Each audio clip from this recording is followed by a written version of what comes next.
I'm Lisa Black, and I'm a police department crime scene investigator and also the author of the Teresa McLean series of thrillers. Teresa is sort of my alter ego. She's exactly like me, only smarter, stronger, faster, and divorced.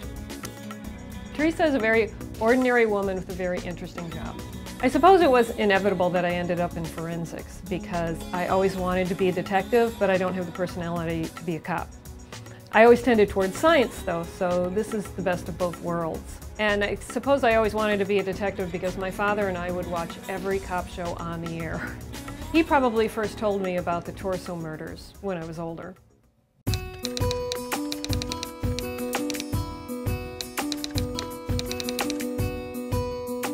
The torso murders were a series of murders that took place in Cleveland in the 1930s. And unlike the serial killers that you see on TV, they were wildly inconsistent. He killed both men and women, some on the spot, some he dumped, some he dismembered, hence the name the torso killer. He was completely unlike anything we'd ever seen. He was very bloody and very busy and never caught. He was America's version of Jack the Ripper. He remains a complete mystery. The torso murders are fascinating because they're really unlike any other crimes in the United States. They were so brutal and so bloody that if these were to occur today, they would be 10 times more dramatic than anything you see on Criminal Minds. I think the torso killer would much more likely be caught today.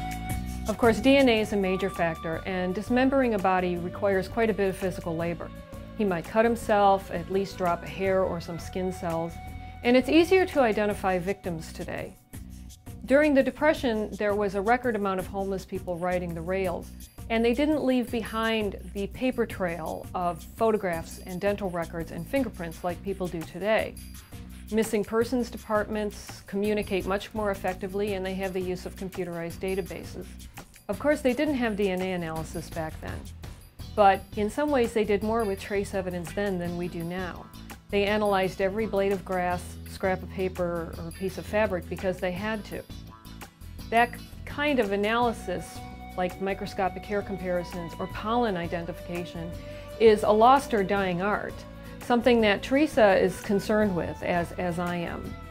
So I hope that readers will enjoy hearing about how forensics work in the real world, will enjoy hearing about a fascinating piece of American history, and will be thrilled.